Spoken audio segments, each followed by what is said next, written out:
And I don't want to be cute. I don't want to be a wise guy, but the Riviera of the Middle East, this could be something that could be so bad. This could be so magnificent.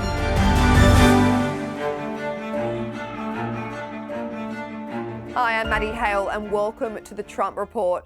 On Tuesday, US President Donald Trump and Israel's Prime Minister Benjamin Netanyahu's White House press conference had a lasting impact on the world. Why? Well, of course, we are used to unprecedented speeches from Donald Trump, but this one included a bold proposal where the United States would essentially take ownership of the Gaza Strip, relocate the 2 million Palestinians that live in the area, rebuild what is currently reduced to rubble, and turn it into the Riviera of the Middle East. The U.S. will take over the Gaza Strip, and we will do a job with it, too. We'll own it and be responsible for dismantling all of the dangerous unexploded bombs and other weapons on the site, level the site and get rid of the destroyed buildings, level it out, create an economic development that will supply unlimited numbers of jobs and housing for the people of the area. Do a real job. Do something different. Just can't go back. If you go back, it's going to end up the same way it has for 100 years. To no one's surprise, this plan that both Donald Trump and Benjamin Netanyahu was met with a lot of confusion and even more criticism. Currently, the Israeli government stands by it. This is a testament to your friendship and support for the Jewish state and the Jewish people. I've said this before. I'll say it again. You are the greatest friend Israel has ever had in the White House. Here's what Israel's defense minister had to say about it. A statement read, "I have instructed the IDF to prepare a plan that will allow any resident of Gaza who wishes to leave to do so to any country willing to receive them. The plan will include exit options via land crossings, as well as special arrangements for departure by sea and air. Countries such as Spain, Ireland, Norway and others, which have falsely accused Israel over its actions in Gaza, are legally obligated to allow Gazans to enter their territory. Their hypocrisy will be exposed if they refuse. I welcome President Trump's bold initiative, which can create extensive opportunities for those in Gaza who wish to leave, assist them in resettling in host countries, and support long-term reconstruction efforts in a demilitarized, threat-free Gaza after Hamas, an effort that will take many years." However, after the press conference, the media pile-on began, and the White House seemed to be backtracking on the president's commitment to taking over Gaza. Trump's own Secretary of State Marco Rubio responded to his comments, but made sure of referring to the plan as just a proposal and an offer to Gazans. Some areas have been rendered unlivable, now and for the foreseeable future. And so what President Trump announced yesterday is the offer, the willingness of the United States to become responsible for the reconstruction of that area. And while you are rebuilding, while you're clearing debris, by the way, there are unexploded munitions, there are all kinds of Hamas weaponry still buried underground.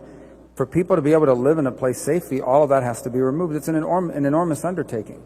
And the only thing President Trump has done very generously, in my view, is offer the United States willingness to step in, clear the debris, clean the place up from all the destruction that's on the ground. One of the more dissected points from Trump and Netanyahu's discussion is whether or not the United States would commit to sending troops to Gaza. Because if the US plans to take over the Gaza Strip and orchestrate the rebuild of the homes of 2 million people, while Hamas is still situated in the area and a peace deal hasn't been finalized yet, then perhaps soldiers need to be on the ground to facilitate the plan. The US president was asked whether he was willing to send troops as security, to which he said he will do what is necessary. This, of course, is controversial, as many Americans want US soldiers to only enter places of conflict if it's truly needed, which is why the Iraq War was so divisive, as over 4,000 troops died and a majority of the country believed it was a war not worth fighting. White House Press Secretary Karoline Leavitt remained diplomatic in her response, stating that the president wasn't committed just yet to sending troops. The president has not committed to putting boots on the ground in Gaza. He has also said that the United States is not going to pay for the rebuilding of Gaza. His administration is going to work with our partners in the region to reconstruct this region. And let me just take a step back here, because This is an out-of-the-box idea. That's who President Trump is. That's why the American people elected him. And his goal is lasting peace in the Middle East for all people in the region. But Trump's national security advisor, Mike Waltz, insinuated that this was a proposal to try and get the entire Middle East to come up with their own solution. Fresh, new ideas out on the table, I don't think should be criticized in any way. I think it's going to bring the entire region to come with their own solutions.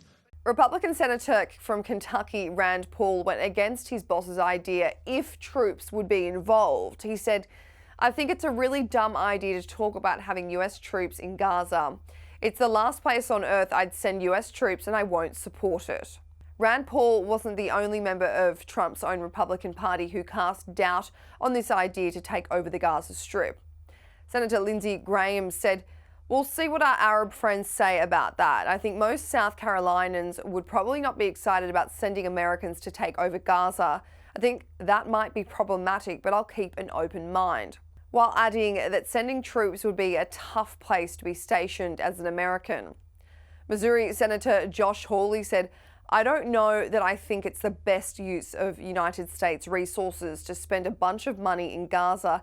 I think maybe I'd prefer that to be spent in the United States first, but we'll see what happens." There's also been this concern about how much aid the US would be prepared to send, given Donald Trump's campaign promise was to reduce the amount of money spent overseas and put more into Americans' pockets.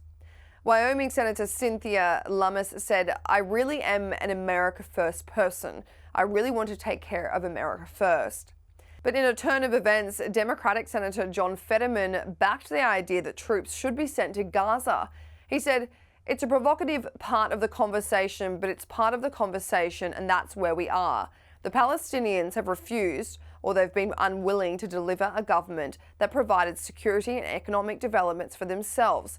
They allowed the 10th of the 7th to occur, and now Gaza has to be rebuilt. Where are the people going to live?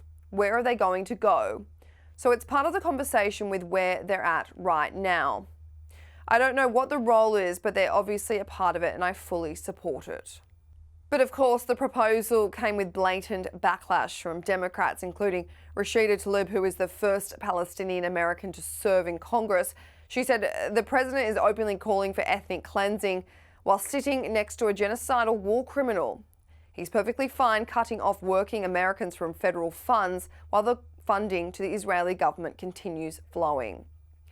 While at a meeting of the UN Committee, Secretary General Antonio Guterres warned about ethnic cleansing in Gaza. While he never mentioned Trump by name or the specific plan for Gaza, his spokesperson told reporters after that it would be a fair assumption to consider this his official response. In the search for solutions, we must not make the problem worse. It is vital to stay true to the bedrock of international law.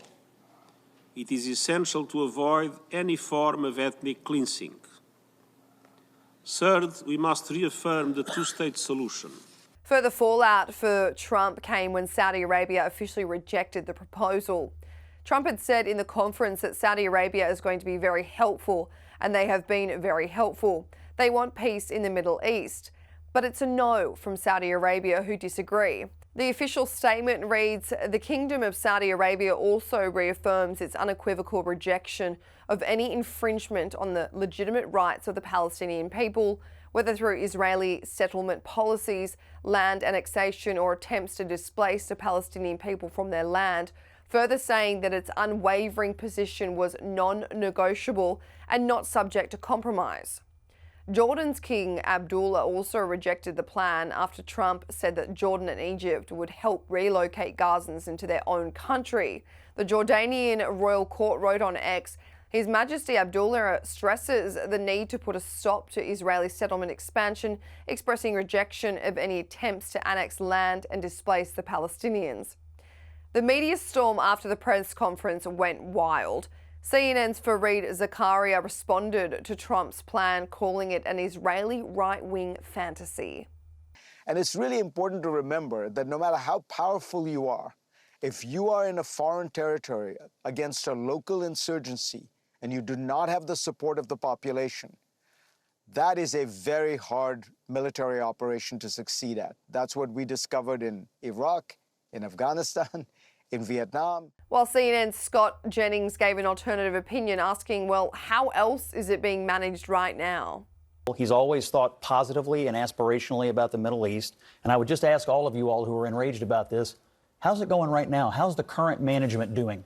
Not really all that well. To answer you, and that's because of Americans' weapons and American inability to enforce. You're blaming us for the management problems in Gaza? Foreign correspondents placed in Gaza have spoken to several Palestinians about whether or not they'd be willing to relocate from their homes. We are staying steadfast in our land here. Whoever rebuilds should not kick us out under the pretext of rebuilding. You helped Israel in the first place in this destruction that we can see here. Therefore, you have to rebuild for us while we are on this land. You can't say that we have to leave in order for you to rebuild. And then this video of a Palestinian girl went viral on X.